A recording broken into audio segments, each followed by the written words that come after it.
रात्री ठरवलं 5ला निघायचं आणि झोपलो. सकाळी बरोबर ठरल्याप्रमाणे 9:30 वाजता सगळेजण गाडीत बसलीत. आपण कोल्हापूरकर आहोत, टायमिंगला कधी हजर नसतोय. आज आमच्याकडे होता पांढरा हत्ती. मग याला डिझेल लय लागते हो, म्हणून टाकी फुलच केली, कारण लांब जायचं होतं. जाताना पहिला गणपती बाप्पांचं दर्शन झालं आणि ही आमच्या गँगची टपोरी नाटकीच मारायला नुसता गॉगल आणि रुमाल घालून. बाहेर निसर्ग एवढा भारी होता की नाही, बघण्यात मज्जाच वेगळी होती हो. रस्ता कसा पास होते काय कळतच नव्हतं. पहिला ब्रेक घेतला, नाश्त्याला थांबलो, दणकून हाणलं, सोबत चहा पण पिला. मग आणि काय पाहिजे, सपला विषय हो. दुपारी 1 वाजता पोहोचलो मंदिराजवळ. ऊन तर लय लागालतं. चालत चालत गेलो, कारण पार्किंग जरा लांब होतं. मग तहान लागलेले म्हणून सरबत घेतलं. मावशीना म्हटलं मस्तपैकी लिंबू सरबत बनवा. टामक्याने 1 ग्लास सगळेजण मारलं आणि मग आम्ही दर्शनाला गेलो मंदिराजवळ. पोहोचलो मंदिरात. गर्दी काय जास्त नव्हती. मस्तपैकी हार नारळ घेतला आणि दर्शनाच्या लाईनीत उभारलो. चिमू आमची जरा पुढं पुढं करते म्हणून तिच्या हातात दिला आणि तिला म्हटलं हो पुढं. मस्तपैकी दर्शन घेतलं, मन समाधान झालं. मंदिराचं बांधकाम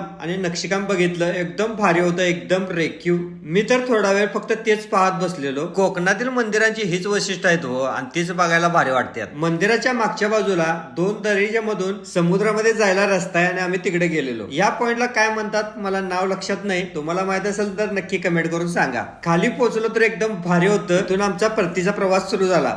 कशी झाली ट्रिप नक्की कमेंट करून सांगा. व्हिडिओ आवडला असला तर भावाला फॉलो करा.